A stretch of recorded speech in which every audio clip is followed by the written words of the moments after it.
ಯಾಕೆಲ್ಲ ಹೀಗೆ ನಿಂತಿದ್ದೀರಾ? ಕೇಳ್ಕೊಂಡು ಬಂದವ್ರ ಹತ್ರ ತಾನೇ ಮಾತಾಡ್ತೀನಿ ಕರ್ಸು ಅಂದಿದ್ಯಾ.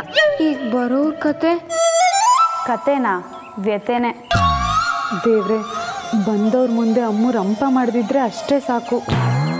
ಇವಳು ಬರೋರ ಹತ್ರ ಜಗಳ ಆಡ್ಬಿಟ್ರೆ ನನ್ನ ಮತ್ತು ಅಕ್ಕನ ಸಂಬಂಧನೂ ಹಾಳಾಗಿ ಹೋಗುತ್ತೆ. ಮದುವೆ ಬೇಡ ಅಂತ ಹೇಳ್ತಾಳೆ, ಆದರೆ ಮಾರಾಮಾರಿ ಆಗದಿರೋ ಹಾಗೆ ಕಾಪಾಡಪ್ಪ. ನನ್ನ ಮಗಳು ಅದೇನೇ ನಿರ್ಧಾರ ತಗೊಂಡ್ರು ಎಲ್ಲರೂ ಒಳ್ಳೇದಕ್ಕೆ ತಗೋತಾಳೆ. ಹಲೋ, ಎಕ್ಸ್ಕ್ಯೂಸ್ ಮೀ, ಯಾಕೆಲ್ಲರೂ ಗರ ಬಡ್ದೋರ್ ಥರ ನಿಂತಿದ್ದೀರಾ? ಎಲ್ಲರಿಗೂ ಒಟ್ಟಿಗೆ ಸ್ಪೀಕರ್ ಔಟಾ? ನಾನು ಮಾತಾಡಿದ್ ಕೇಳಿಸೇ ಇಲ್ವಾ? ನಿನಗೆ ಆಫೀಸಿಗೆ ಲೇಟ್ ಆಗ್ತಾ ಇದೆ ಅಲ್ವಾ? ಹ್ಞೂ ಅಪ್ಪ, ಲೇಟ್ ಆಗ್ತಿದೆ. ಆದರೆ ಇವರೆಲ್ಲ ಯಾಕೆ ಇದ್ದಕ್ಕಿದ್ದಂಗೆ ಹಿಂಗಾಡ್ತಿದ್ದಾರೆ? ಏನಾಗಿದೆ? ಎಲ್ಲರೂ ಚೆನ್ನಾಗೇ ಇದಾರಲ್ಲ.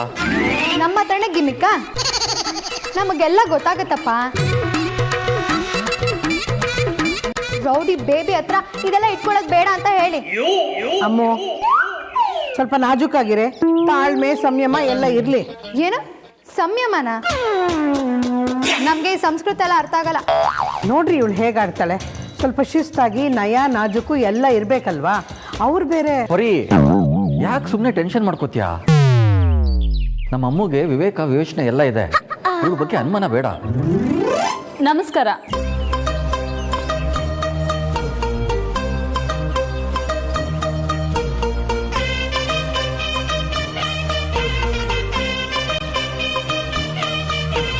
ಇವರೇನಾ ಅವರು?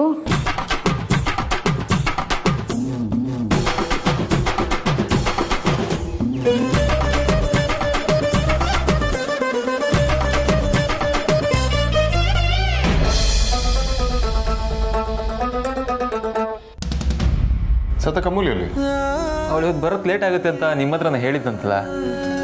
ಓಹ್ ಯಾ, ಐ ಟೋಟ್ಲಿ ಫರ್ಗಾಟ್. ಏನು ಕೆಲಸ ಅಂತ? ಅವಳನ್ನ ಕೇಳಿಕೊಂಡು ಹುಡುಗನ ಕಡೆಯವ್ರು ಬಂದಿದ್ದಾರಂತೆ. ಅವ್ರದ್ದೇ ಏನೋ ಕೆಲಸ ಅಂತೆ. ವಾಟ್?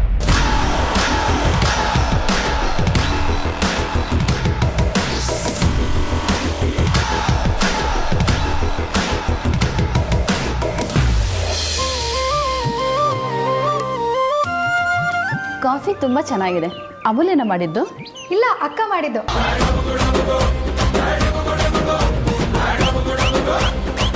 ಅಡುಗೆ ಮಾಡೋದ್ರಲ್ಲಿ ನಾನು ಸ್ವಲ್ಪ ವೀಕು. ಯಾವುದೇ ವೆರೈಟಿ ಆದರೂ ಅಕ್ಕನೇ ಚೆನ್ನಾಗಿ ಮಾಡೋದು.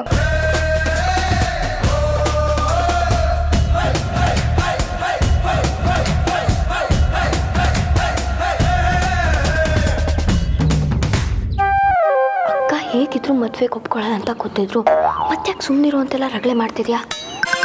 ಅವ್ರಿಗೆ ಅವಮಾನ ಆಗದೆ ಇರಲಿ ಅಂತ ಬೇಡ್ಕೊ. ಸುಮ್ಮನೆ ಅವ್ರು ಕೇಳಿಸ್ಕೊಂಡಾರು. ಅಡುಗೆ ಅನ್ನೋದು ಇದೆಯಲ್ಲ, ಅದು ಮಾಡ್ತಾ ಮಾಡ್ತಾ ಅಭ್ಯಾಸ ಆಗೋದು.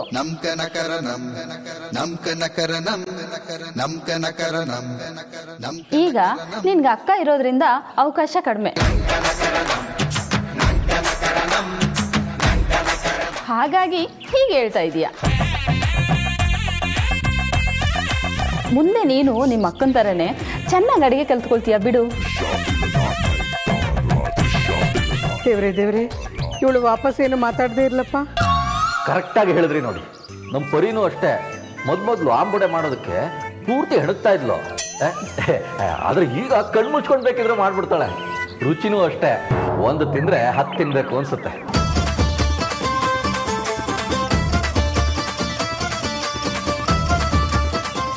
ನನ್ನ ಮಗ ವರ್ಕಲ್ಲಿ ಸ್ವಲ್ಪ ಬ್ಯುಸಿ ಇದ್ದಾನೆ.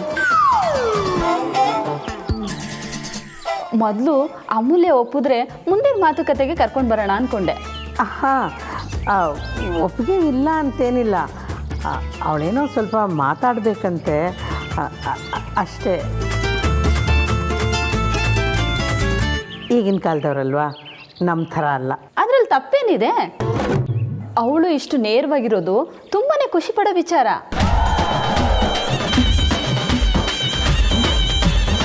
ಮನಸ್ಸಲ್ಲೇ ಇಟ್ಕೊಳ್ಳೋದಕ್ಕಿಂತ ಮಾತಾಡಿ ಕ್ಲಿಯರ್ ಮಾಡ್ಕೊಂಡ್ಬಿಡ್ಬೇಕು. ಅದು ನಿಜಾನೇ. ಇವಳು ಯಾವಾಗಲೂ ಹಾಗೇನೆ, ಕಡ್ಡಿ ತುಂಡು ಮಾಡ್ದಂಗೆ ಮಾತು ನೇರ ನೇರ.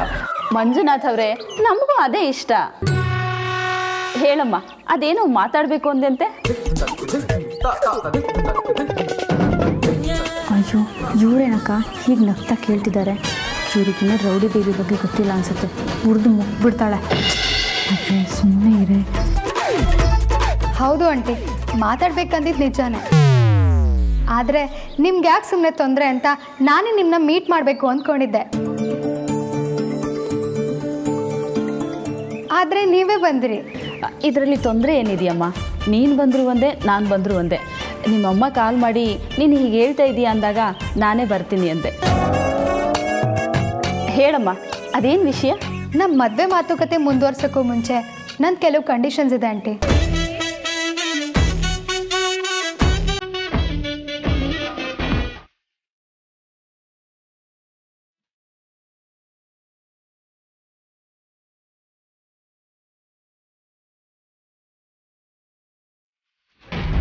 ವಾಟ್?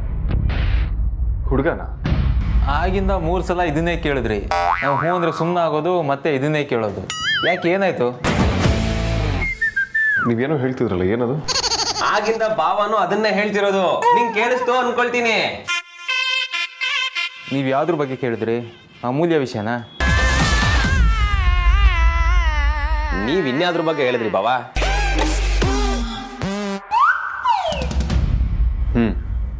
ಅವಳ ಬಗ್ಗೆ. ಅವಳನ್ನ ಕೇಳಿಕೊಂಡು ಒಂದು ಸಂಬಂಧ ಬಂದಿದೆ, ಅದಕ್ಕೆ ಅವಳು ಬರೋದು ಸ್ವಲ್ಪ ಲೇಟ್ ಆಗುತ್ತೆ ಅಂತ ಹೇಳಿದ್ಲು. ಇದನ್ನೇ 4 ಸಲ ಹೇಳಿದ್ರಿ. ಸಂಬಂಧನ? ಯಾರಿಗೆ? ಹಲೋ ಅಗ್ರಜ, ಯಾಕೆ ಅವಾಗಿಂದ ಕೇಳಿದ್ನೆ ಪದೇ ಪದೇ ಕೇಳ್ತಿದ್ಯಾ? ಇದೇನ್ ಸೀರಿಯಲ್ಲ? ಒಂದು ಡೈಲಾಗ್ ಆದ್ಮೇಲೆ ಇರೋ ಬರೋರ್ ಮುಖ ಎಲ್ಲ 100 ಸಲ ಝೂಮ್ ಇನ್ ಝೂಮ್ ಔಟ್ ಮಾಡಿ ತೋರ್ಸಕ್ಕೆ. ಸ್ಕ್ರಾಚ್ ಆಗಿರೋ ಸಿಡಿ ಸ್ಟ್ರಕ್ ಆಗಿರೋ ತರ ಆಗಿದೆ ಸಿಚುವೇಶನ್. ಅಲ್ಲ, ನಾನು ಯಾವುದೋ ಧ್ಯಾನದಲ್ಲಿದೆ, ಹಾಗಾಗಿ ಗಮನಿಸಲಿಲ್ಲ. ಸಂಬಂಧ ಯಾರಿಗೆ? ನಮ್ ರೌಡಿನಾದ್ನಿ ಅಮೂಲ್ಯನ ನೋಡೋಕೆ ಒಂದು ಸಂಬಂಧ ಬರ್ತಿದ್ಯಂತೆ. ಇದನ್ನ ಆರ್ತಿ ಅವರು ನನಗೂ ಹೇಳಿದ್ರು. ಹುಡುಗ ನೋಡೋಕ್ ಬರಕ್ಕಿಂತ ಮುಂಚೆ ಅಮೂಲ್ಯ ಅವರು ಅವ್ರ ಅಮ್ಮನ ಜೊತೆ ಮಾತಾಡ್ಬೇಕಂತೆ. ಅದಕ್ಕೆ ಇವತ್ತು ಸ್ವಲ್ಪ ಲೇಟ್ ಆಗುತ್ತೆ ಅಂತ ಹೇಳಿದ್ರು. ಈಗ್ಲಾ ಅರ್ಥ ಆಯ್ತಾ? Idiot, nonsense.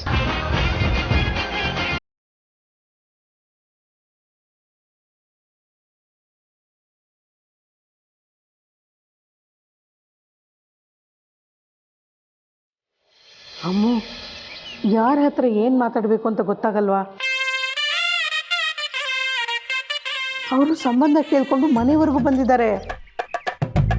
ನೀನು ನೋಡಿದ್ರೆ ಕಂಡೀಷನ್ನು ಅದು ಇದು ಅಂತಿದೆಯಲ್ಲ, ಸುಮ್ಮನಿರೇ. ಸರಿ, ಅವಳು ಮಾತಾಡಲಿ ಬಿಡು. ಪರಿಮಳ ಅವರೇ, ಅವಳು ಮಾತಾಡೋದ್ರಲ್ಲಿ ಯಾವ ತಪ್ಪು ಇಲ್ಲ. ಮುಚ್ಚು ಮರೆ ಬೇಡ. ಅವಳ ಮನಸ್ಸಲ್ಲಿ ಏನಿದೆಯೋ ಅದನ್ನು ಹೇಳಲಿ. ಅಮೂಲ್ಯ, ನಿನ್ನ ಕಂಡೀಷನ್ ಏನು ಅಂತ ಹೇಳಮ್ಮ. ಆ್ಯಕ್ಚುಲಿ ಕಂಡೀಷನ್ ಬಂದಲ್ಲ ಆಂಟಿ, ಹಲವಾರಿದೆ. ಈಗ ಶುರು ಆಗುತ್ತೆ ವರ್ಷ. ನಿನಗೆ ಕೈ ಮುಗಿತೀನಿ ಕಣೆ, ಏನೇನೋ ಮಾತಾಡಬೇಡ್ವೇ. ಪರವಾಗಿಲ್ಲ, ಹೇಳಮ್ಮ. ನಾನು ಓದಿದ್ದೀನಿ, ಮದುವೆ ಆಗೋವರೆಗೂ ಕೆಲ್ಸಕ್ಕೆ ಹೋಗಬೇಕು ಅಂತ ನಾನು ಹೋಗ್ತಾ ಇಲ್ಲ.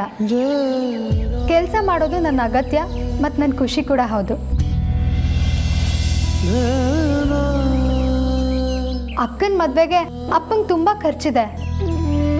ನಮ್ಮದು ಮಿಡಲ್ ಕ್ಲಾಸ್ ಆಗಿರೋದ್ರಿಂದ ಸಾಲ ಅನಿವಾರ್ಯ ಆಗುತ್ತೆ. ಹಾಗಾಗಿ ಅದನ್ನು ತೀರ್ಸೋ ಜವಾಬ್ದಾರಿ ನಂದು ಆಗಿರುತ್ತೆ. ಅಮೂಲ್ಯ, ಅದನ್ನೆಲ್ಲ ನೀನು ಯಾಕೆ ಯೋಚನೆ ಮಾಡ್ತೀಯಾ? ಅದನ್ನೆಲ್ಲ ನಾನು ನೋಡ್ಕೊ. ಅಪ್ಪ, ನಾನು ಕೆಲ್ಸಕ್ಕೆ ಹೋಗಿ ದುಡಿತಿರೋ ಕಾರಣನೇ ನಿಮಗೆ ಸಹಾಯ ಮಾಡಬೇಕು ಅಂತ. ನಾನು ಕೆಲಸದ ವಿಷಯ ಮಾತಾಡಿದಾಗ ಅದ್ರ ಉದ್ದೇಶ ಬಗ್ಗೆನೂ ಮಾತಾಡಬೇಕಲ್ವಾ? ನಾನು ಯಾಕೆ ಇದನ್ನು ಹೇಳ್ತಿದ್ದೀನಿ ಅಂದರೆ, ಈ ಉದ್ದೇಶಕ್ಕೋಸ್ಕರ ನಾನು ಮದುವೆ ಆದಮೇಲೂ ಕೆಲಸಕ್ಕೆ ಹೋಗ್ತೀನಿ.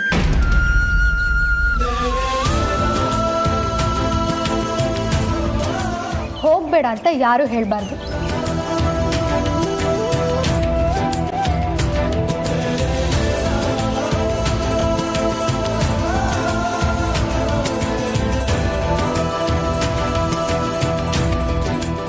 ಆಂಟಿ, ಈ ಕಂಡೀಷನ್ ನಿಮಗೆ ಒಪ್ಕೆನಾ? ನಿನ್ನ ಮುಂದಿನ ಕಂಡೀಷನ್ ಏನು ಅಂತ ಹೇಳಮ್ಮ. ಅಮ್ಮ, ಮೊದಲನೇ ಕಂಡೀಷನ್ಗೆ ಆಂಟಿ ಸೀರಿಯಸ್ ಆಗಿಬಿಟ್ರು ಅನ್ಸುತ್ತೆ. ನನ್ನ ತಂಗೀರು ಅದಿತಿ ಮತ್ತು ಅಂಜಲಿ ಓದ್ ಮುಗಿಸಿ ಕೆಲ್ಸಕ್ಕೆ ಸೇರಿ ಒಂದು ಹಂತಕ್ಕೆ ಬರೋವರೆಗೂ ಅವ್ರ ಜವಾಬ್ದಾರಿ ಕೂಡ ನಂದೇ ಆಗಿರುತ್ತೆ.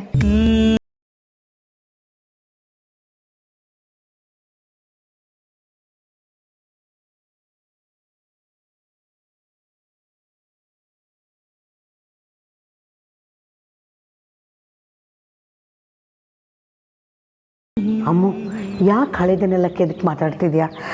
ಯಾವುದೋ ಕಷ್ಟದ ಕಾಲದಲ್ಲಿ ಸಂದರ್ಭಕ್ಕೆ ಹಾಗೆ ಮಾತಾಡಿದ್ದಲ್ವಾ?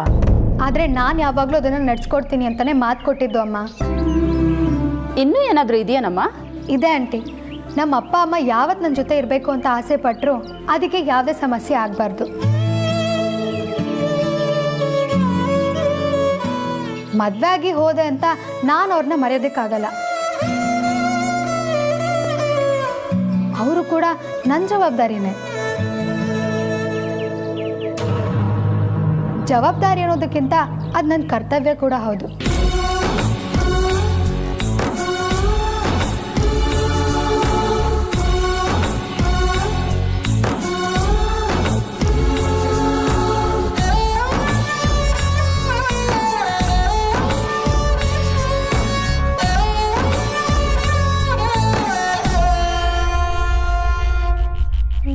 ನೀನು ವಯಸ್ಸಲ್ಲಿ ಮಾತ್ರ ಚಿಕ್ಕವಳು ಕಣೆ, ಗುಣದಲ್ಲಾಗಲಿ ಸ್ವಭಾವದಲ್ಲಾಗಲಿ ಅಲ್ಲ. ನಿನ್ನ ಮದುವೆ ಬಗ್ಗೆ ಮಾತುಕತೆಗೆ ಬಂದರೆ ನೀನು ನಮ್ಮ ಭವಿಷ್ಯದ ಬಗ್ಗೆ ಯೋಚನೆ ಮಾಡ್ತಿದ್ದೀಯಲ್ಲ ಕಂದ. ಇನ್ನು ಕೊನೆಯದಾಗಿ ಎಲ್ಲ ಹೇಳಿದ್ದಾಯ್ತಲ್ಲೇ, ಇನ್ನೂ ಏನು ಬಾಕಿ ಇದೆ? ಇಷ್ಟೇ ಹೇಳಿಬಿಟ್ರೆ ಅಪಾರ್ಥ ಆಗ್ಬಿಡುತ್ತಮ್ಮ, ಅಥವಾ ಸ್ವಾರ್ಥನೂ ಕಾಣಿಸ್ಬೋದು. ನಾನು ಇದನ್ನೆಲ್ಲ ಹೇಳಿದೆ ಅಂತ ಮದುವೆ ಆದಮೇಲೆ ನಾನು ಇದನ್ನೆಲ್ಲ ಗೌಪ್ಯವಾಗಿ ಮಾಡ್ತೀನಿ ಅಂತಲ್ಲ. ನನ್ನ ಗಂಡನಿಗೆ ನನ್ನ ಇನ್ಕಮ್ ಬಗ್ಗೆ, ನಾನು ಮಾಡೋ ಈ ಥರದ ಖರ್ಚಿನ ಬಗ್ಗೆ ತಿಳ್ಕೊಳ್ಳೋದಕ್ಕೆ ಎಲ್ಲ ಹಕ್ಕು ಇದೆ.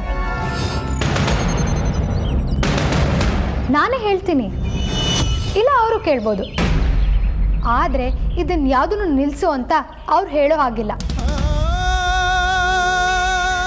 ಯಾಕೆ ಅಂದರೆ ನನ್ನ ಪ್ರಕಾರ ಹೆಣ್ಮಕ್ಳಿಗೂ ಹಣಕಾಸಿನ ವಿಚಾರದಲ್ಲಿ ಅಥವಾ ಅವ್ರ ಇನ್ಕಮ್ನ ಇನ್ವೆಸ್ಟ್ ಮಾಡೋ ವಿಚಾರದಲ್ಲಾದರೂ ಸ್ವಾತಂತ್ರ್ಯ ಇರಬೇಕು.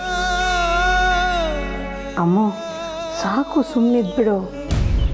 ಇಷ್ಟೇ ಆಂಟಿ ನಾನು ಮಾತಾಡಬೇಕು ಅಂದ್ಕೊಂಡಿದ್ದು. ಇದೆಲ್ಲ ಕಂಡೀಷನ್ಗೆ ನಿಮಗೆ ಮತ್ತು ನಿಮ್ಮ ಮಗನಿಗೆ ಒಪ್ಪಿಗೆ ಅಂತ ಆದರೆ ಈ ಮದುವೆಗೆ ನಾನು ಒಪ್ಪಿಗೆ ಇದೆ.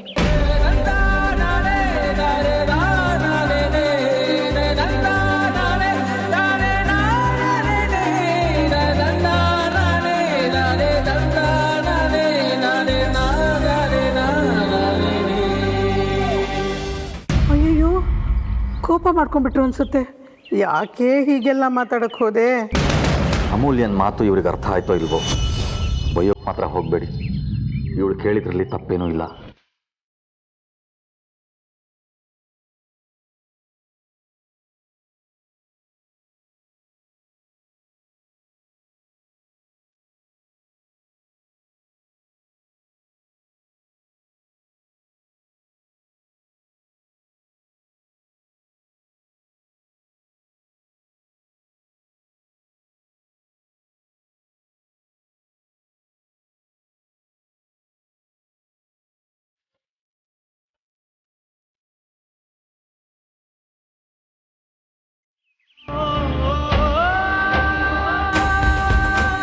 ತವ್ರ ಮನೆ ಮೇಲೆ ಇಷ್ಟೊಂದು ಕಾಳಜಿ ಮಾಡೋ ಮನಸ್ಸಿರೋ ನೀನು ಗಂಡನ ಮನೆ ಬೆಳಗಲ್ವ ಕಂದ?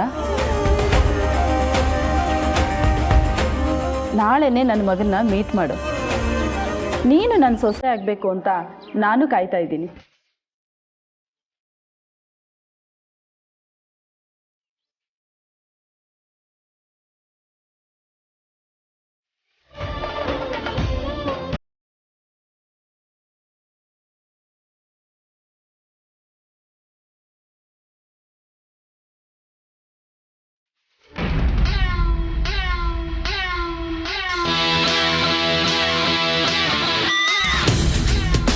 ಏನಮ್ಮ, ಮೊದಲೇ ಆಫೀಸಿಗೆ ಲೇಟ್ ಆಗಿದೆ. ಮೊನ್ನೆಯಿಂದ ನಿನ್ನ ಜೊತೆಗೆ ಮಾತಾಡಬೇಕು ಅಂತ ಪ್ರಯತ್ನ ಮಾಡ್ತಿದ್ದೀನಿ. ಕೈಗೆ ಸಿಗದ ಹಾಗೆ ಓಡಾಡ್ಕೊಂಡಿದೀಯ ಅಲ್ವಾ? ಎಲ್ಲರೂ ಇರುವಾಗ ಮಾತುಕತೆ ಬೇಕಾ? ಅಂಥ ಪರಿಸ್ಥಿತಿ ಬರೋ ಹಾಗೆ ಮಾಡ್ಕೊಂಡದ್ದು ನೀನೇ ತಾನೇ. ಸದ್ಯಕ್ಕೆ ಯಾರು ಮನೇಲಿಲ್ಲ, ಅದಕ್ಕೆ ಮಾತಾಡ್ತಿದ್ದೀನಿ. ಆಯ್ತು ಹೇಳು. ನೀನು ಮಾಡಿದ್ದು ಸರಿ ಇಲ್ಲ ಸಾರಿಕಾ. ವೇದಾಂತ್ ಯಾರು? ಅವನ ಮನೆಯಿಂದ ನಮ್ಮ ಮನೆಗೆ ಹೆಣ್ಣು ತಂದಿದ್ದೀವಿ. ಅವನ ತಮ್ಮಂಗೆ ನನ್ನ ತಂಗಿ ಮಗಳನ್ನ ಕೊಡ್ತಾ ಇದ್ದೀವಿ. ಎಷ್ಟು ಹತ್ರದ ಸಂಬಂಧ ನಮ್ಮದು. ಅಂಥ ವ್ಯಕ್ತಿನ ನಿನ್ನ ಸ್ವಾರ್ಥಕ್ಕೋಸ್ಕರ ಜೈಲಿಗೆ ಕಳಿಸಿದೀಯಲ್ಲ, ಆ ದೇವರು ನಿನ್ನನ್ನು ಖಂಡಿತ ಕ್ಷಮಿಸಲ್ಲ ಕಣೆ. ಸಾಕು ಸುಮ್ಮನಿರಮ್ಮ. ದೇವ್ರು ದಿಂಡ್ರು ಅಂತ ನನ್ನ ಹತ್ರ ಮಾತಾಡಬೇಡ. ಆ ದೇವ್ರು ನನ್ನ ವಿಷಯದಲ್ಲಿ ಏನು ಸರಿ ಮಾಡಿದಾನೆ? ನಿನಗೇನೇ ಕಮ್ಮಿ ಆಗಿದೆ? ಆ ದೇವ್ರು ಇನ್ನೇನೇ ಮಾಡಬೇಕಿತ್ತು? ವಿಕ್ಕಿ ಬೇಕಾಗಿತ್ತು. ನಾನು ಆ ಮನೆ ಸೊಸೆ ಆಗಬೇಕಿತ್ತು. ನಾನು ವಿಕ್ಕಿನ ಪ್ರೀತಿಸ್ತಿದ್ದೀನಿ ಅಂತ ಗೊತ್ತಿದ್ರು ನೀವೆಲ್ಲ ಸೇರ್ಕೊಂಡು ಆ ಮುದುಕಿನ ಅವನಿಗೆ ಕಟ್ತಾ ಇದ್ದೀರಲ್ಲ, ಆ ದೇವ್ರು ನಿಮ್ಮನ್ನು ಕ್ಷಮಿಸ್ತಾನ? ನೀನು ಹೇಳಿದ್ದಕ್ಕೆಲ್ಲ ಸೈ ಅನ್ಕೊಂಡು ಕುಣಿಯೋದಕ್ಕೆ ನಾನು ನಿಮ್ಮ ಅಪ್ಪನ ಥರ ಅಲ್ಲ. ನೀನು ಸಾಯೋ ಮಾತಾಡಿರ್ಲಿಲ್ಲ ಅಂದ್ರೆ ನಿನ್ನ ಗುಟ್ಟೆಲ್ಲ ರಟ್ಟು ಮಾಡಿಬಿಡ್ತಾ ಇದ್ದೆ. ಇದು ಲಾಸ್ಟ್ ವಾರ್ನಿಂಗ್ ನಿಂಗೆ. ಈಗಲೂ ನೀನು ತಿದ್ಕೊಳ್ದೆ ಹೋದ್ರೆ ನಿನ್ನ ಆಣೆ ಪ್ರಮಾಣಕ್ಕೆ ನಾನು ಜಗ್ಗಲ್ಲ ಕಣೆ. ನಾಳೆ ಅಮೂಲ್ಯನ್ ನೋಡೋಕೆ ಗಂಡು ಬರ್ತಾ ಇದ್ದಾನೆ. ಅಲ್ಲಿ ನೀನೇನೂ ಖ್ಯಾತೆ ತೆಗೆಯೋ ಹಾಗಿಲ್ಲ, ನೆನಪಿರ್ಲಿ.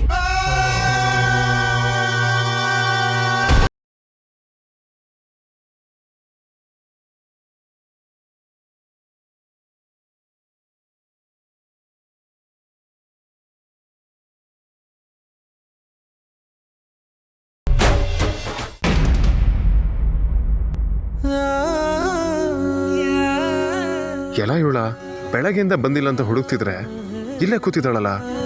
ಅಮೂಲ್ಯ, ನನ್ನ ಕ್ಯಾಬಿನಿಗೆ ಬಾ. ಕೋಳಿ ಒಂದು ನಾನು ಮಾತ್ರ ಇನ್ನೂ ಬಾಸು ಬಾಸ್ ಅಂತ ಕರಿಬೇಕು. ಇವ್ ನನಗೆ ರೆಸ್ಪೆಕ್ಟೇ ಕೊಡಲ್ಲ. ರೆಸ್ಪೆಕ್ಟೇ ಇಲ್ಲ, ಬರೀ ಅನ್ರೆಸ್ಪೆಕ್ಟ್.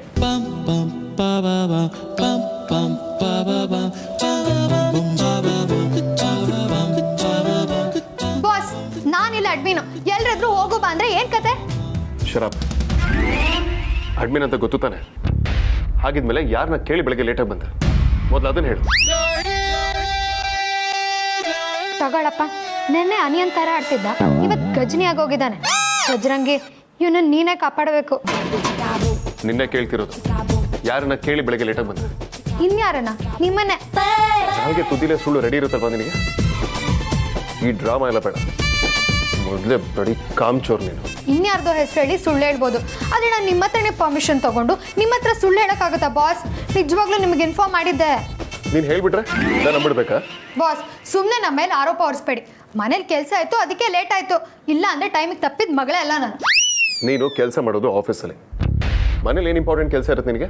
ನೆಂಟರು ಬಂದಿದ್ರು, ಅದಕ್ಕೆ ಲೇಟ್ ಆಯಿತು. ಸರಿ, ನೆಂಟರು ಬಂದರೆ ಅವ್ರನ್ನ ಮಾತಾಡಿಸಿ ಕಾಫಿ ಬೇಕಾ ಟೀ ಬೇಕಂತ ಕೇಳಿ ಹೊರಡಬೇಕಿತ್ತು.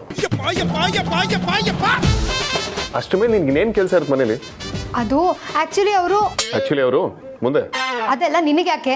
ನೀ ನನ್ನ ಬಾಸ್ ಅಷ್ಟೇ, ಬಾಯ್ ಫ್ರೆಂಡ್ ಅಲ್ವಲ್ಲ.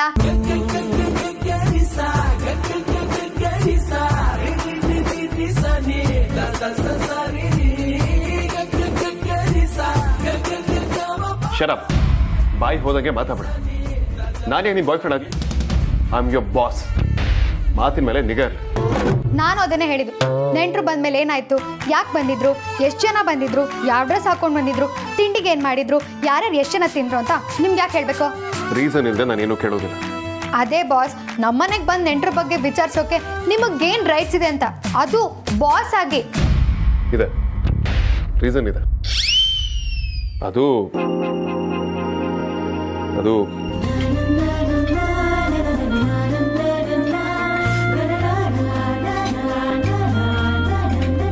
ಅದೇ ನೀನು ನೋಡೋದಕ್ಕೆ ಗಂಡು ಬಂದಿತ್ತಂತಲ್ಲ, ನೀನು ಮದ್ವೆಗಿದ್ರಲ್ಲಿ ಆಗ್ಬೇಡ ಅಂತ ಹೇಳೋಣ ಅಂತ ಕರೆದೆ.